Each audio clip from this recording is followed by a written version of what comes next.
Beatitudes by Terry A. Modica of Good News Ministries. In Matthew 5, verses 1 through 12, Jesus teaches the Beatitudes. It was on the acoustical slope of mountainside. In Bible symbolism, when an event takes place on a mountain, it means that this is an important contact with God. In the scene set by Matthew, Jesus first notices the crowd. We can imagine that he feels a great concern for each person. He understands their needs, and he wants to help them. The best teaching he can give them is one that will guide them into a more love-filled life, in which they are closer to God than ever before. Picture yourself in the crowd. He is speaking to you. He is addressing the needs you have today. The first set of Beatitudes, verses 3 through 6, focuses on our relationship with God. The rest of them will center on our relationships with each other. This pattern reflects Jesus' core message. First, love God with all your heart and soul and mind. And the second commandment is to love your neighbor as yourself. Matthew 22, verse 37. The first four Beatitudes tell us that God is the source of our happiness. When we accept into our daily lives the values of God's kingdom, we grow into a fuller relationship with Him. The first Beatitude: Blessed are the poor in spirit, for theirs is the kingdom of heaven.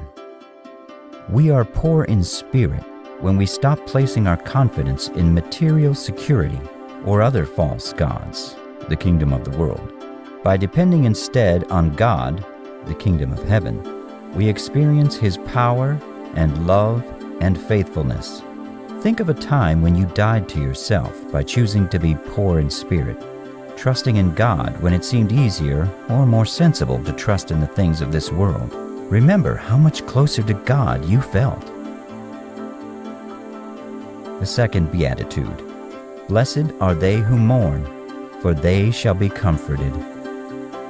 We mourn or sorrow when our flesh nature wants to take the easy path that leads to sin, but our spirit chooses to resist and to take the holy path. God comforts us while we struggle and suffer.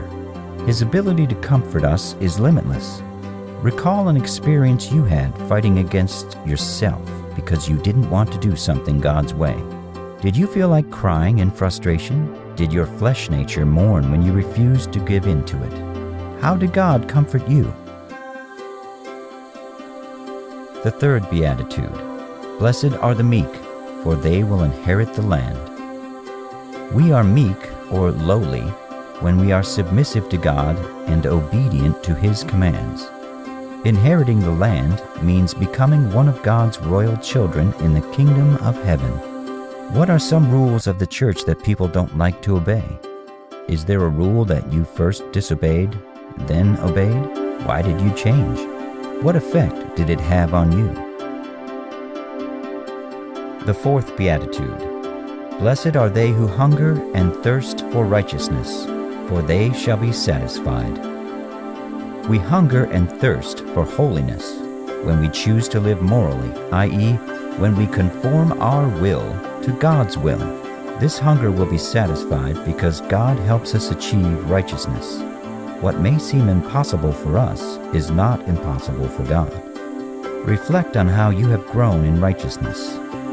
What activities have purified you? Have you ever experienced growth in your ability to love or to be stronger morally because you were tested? The second half of the Beatitudes focuses on our relationships with each other. The first three of these deal with how to live like Christ. The remaining ones show the results from that kind of living. The second half of the Beatitudes also reflects the spiritual growth that is produced by the first half. The fifth Beatitude: Blessed are the merciful, for they shall be shown mercy. When we are poor in spirit and place our trust in God's mercy, verse 3, the next step is to give His mercy to others, and this results in the blessing of receiving even more of God's mercy, verse 7. Call to mind some of the contrasts between the world and Christianity. For example, lying versus honesty. When you have chosen the Christian way, see how this shows the purity of your heart. The sixth Beatitude. Blessed are the pure of heart, for they will see God.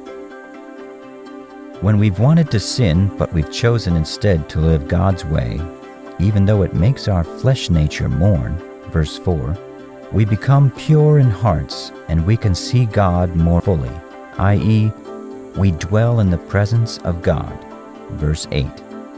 This purity allows the light of Christ in us to shine more brightly onto others, and they are brought closer to God through the witness of our lives.